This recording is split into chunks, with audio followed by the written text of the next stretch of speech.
preparing to live stream the meeting. Okay.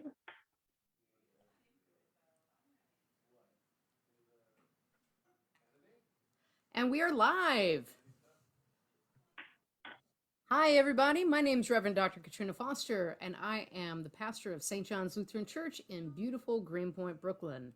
And I'm coming to you live from the Bronx.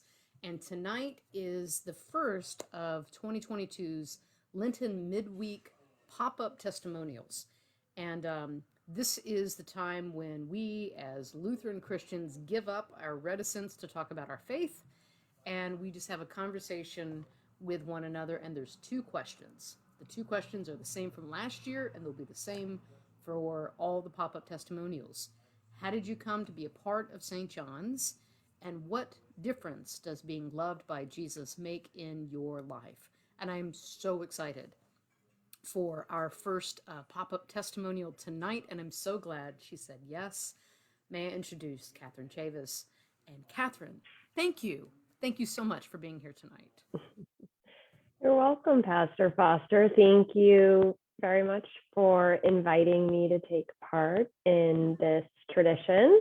I'm very happy to be here. And this is something that grew out of necessity.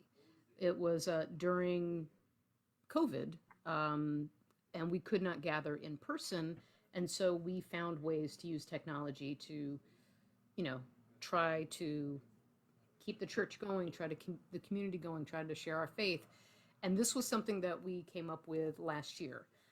So I'm really just glad that we're doing it still. And let me say that if you are watching this on any of our platforms, not only like it, you can share your comments, but please share this so that we can share the joy we have in Jesus with others. So Katherine, how did you come to be a part of St. John's Lutheran Church? That is a question that I am very honored to answer. But essentially, my faith journey that led me to St. John started as a daughter and granddaughter in a large Italian Catholic family outside of Boston.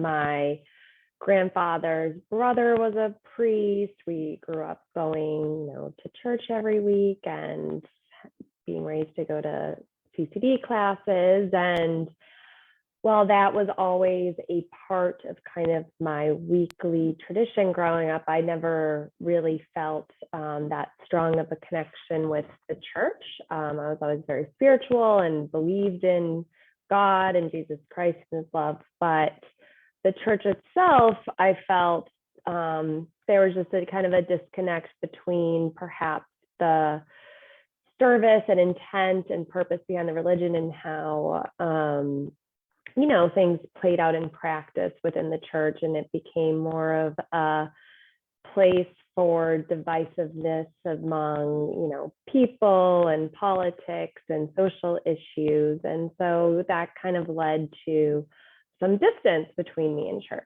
And over the past few years, I had been reconsidering my relationship with God and with religion. And I think that really came to the forefront when I gave birth last June to our son, Sherwood, who is now 9 months old. And having him, I think this happens to a lot of people when you start to raise your own family. You start to think back and reflect on your values and what is important to you as a family unit and the lessons that we'd want to instill in Sherwood. And my husband, Joe, and I decided that we wanted to raise Sherwood Lutheran and baptize him Lutheran, which is how my husband, Joe, grew up.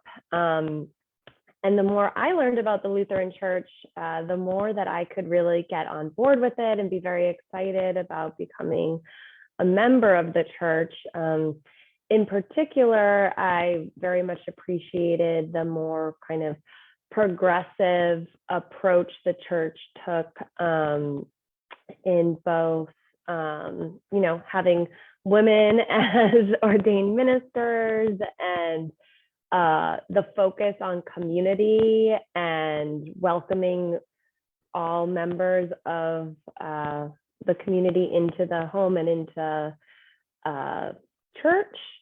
And it just struck me as a place that aligned with both my religious values and personal values as well. And so this is a long way of explaining how we came to the Lutheran church, but I will say we came to St. John's because Pastor Foster has the most incredible hype video that I have ever seen for pastor or priest, anyone. And Joe and I decided, okay, this is the church we need to join. Pastor Foster's an incredible pastor and human being, and what an honor it would be to both be a member of this church, but also to have Pastor Foster baptize Sherwood and welcome him into the Lutheran faith. And so we reached out to Pastor Foster, who was incredibly welcoming, and the rest is history. It's been an incredible journey together, and we cannot speak more highly of our experience here, and we're very grateful for the weekly services and all the resources the church offers, and knowing that Sherwood has such a strong religious foundation at St. John's. We believe, his faith journey is starting off at an incredibly strong place. And Sherwood was baptized on, I call it Super Lutheran Sunday, October, the Reformation Sunday at October 31st. And our oldest member, the matriarch of the church, Miss Ruth Halpert, she was baptized there in like 1920 something. I forget the exact date. But she started coming to church when her mother was pregnant with her, and she was coming with her mother, and they used to take a rowboat across the Newtown Creek from Sunnyside and walk to the church. I mean, when people say I'm too tired, it's too hard to get to church, I always say, let me tell you about this woman who put her 7 children in a rowboat and rowed across the Newtown Creek. Mm-hmm. So Miss Ruth was baptized in the same baptismal font that Sherwood was baptized in. And Miss Ruth she had been injured in those rotating doors that you go into buildings. Somebody rushed behind her and pushed, and she went down, she broke a couple of ribs, and, just all kinds of stuff. And when you're in your 90s, that's a bad injury. And she hadn't been in church at that point, I want to say, in about 3 years. And I told her about you and Joe and Sherwood and that he was getting baptized. And that is the first time Miss Ruth had been in church in 3 years. She was determined that she would be there on Reformation Sunday to see Sherwood get baptized. And she still refers to him as her baby. She's like, "How was my baby?" Oh. And Katherine sent me this wonderful picture of Sherwood holding Luther's small catechism. And Baptized We Live, Lutheranism is a way of life. Oh, he's a big fan of Baptized We Live. He's playing with that every day. He's flipping through it. Osmosis, it'll just creep right in there. Exactly. He'll be reading it to himself before we know it. That's right. And the great resources of the faith. So that's how you and your family came, and your husband, Joey, was raised Lutheran out in the Midwest, where we tend to make Lutherans. We have factories that turn them out. And his mother has been like a big person in her local congregation. But it's interesting, lots of Roman Catholics do come to the Lutheran Church and feel an immediate affinity because it's so relatable, it's so comfortable. But the difference, having a woman up front and having gay couples sitting in the congregation, just human beings, that's something they notice quite often and like. So we're so glad that you are part of St. John's. Okay, second question. Katherine, what difference does being loved by Jesus make in your life? So I will say Pastor Foster, that you pointed this out in our earlier conversation, that oftentimes this is not a question that we ask ourselves or reflect upon, because we tend to focus more on the community and spiritual aspect of religion. So this is something that I have, before you asking me this, had not really grappled with. So I first wanted to say thank you for the opportunity to kind of reflect and step back.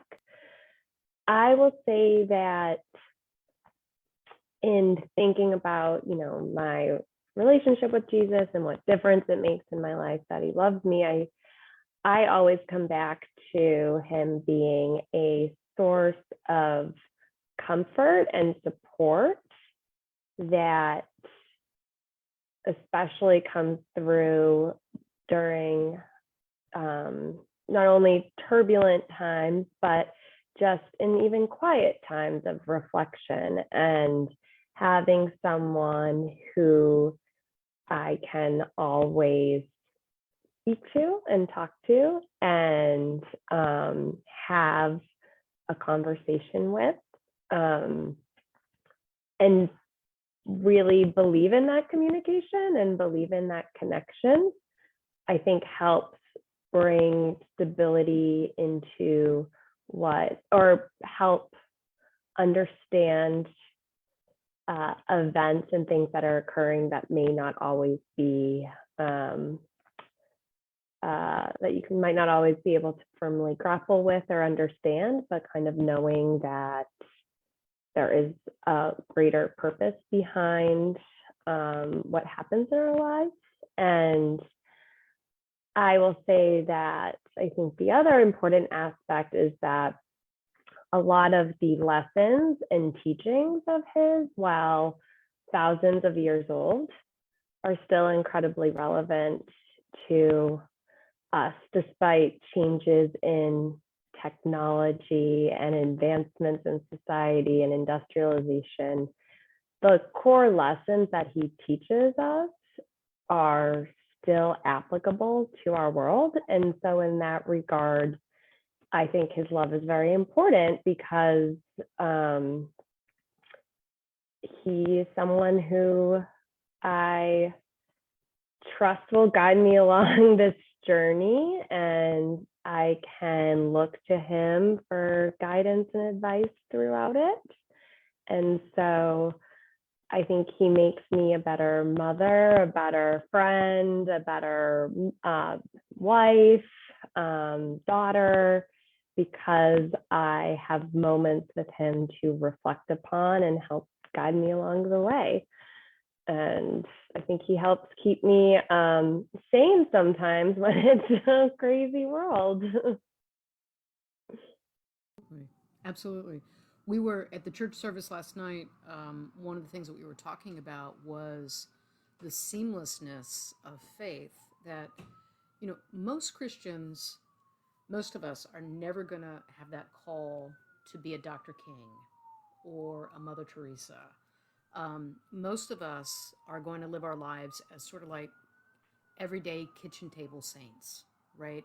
Our faith is just part of our lives. It's part of the way that we mom, we are spouses, we are, daughters and aunts and neighbors and all of these things.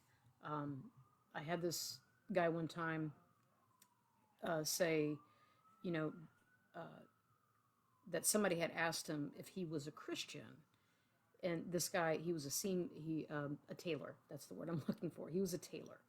Somebody asked him if he was a Christian. He said, I don't know. Ask my neighbors, ask my customers. They'll let you know if I'm a Christian or not. And I thought that was the most magnificent answer, because if I have to walk around screaming all the time, I'm a Christian, probably not. you know, but what you were talking about, this relationship, and it is a relationship.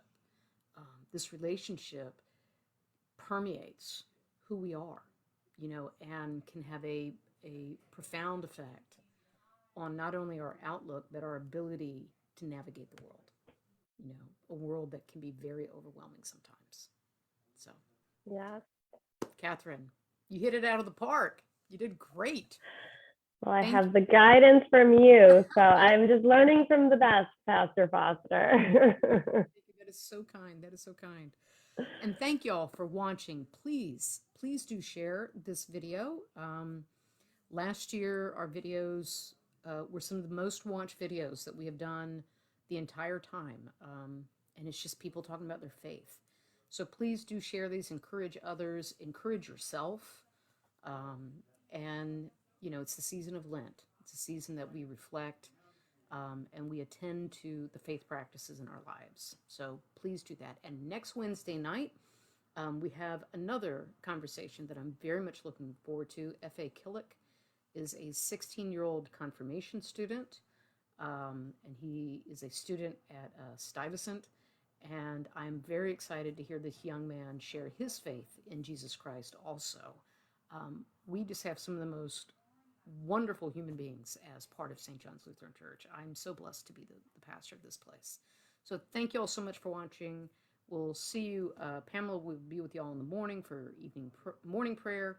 We'll have evening prayer. We'll have church on Sunday, special sacred music on Monday, worship service on Tuesday, and then this pop-up testimonial next week. Thank you all. God bless you, and we'll see you soon. Thank you, Katherine. Thank you.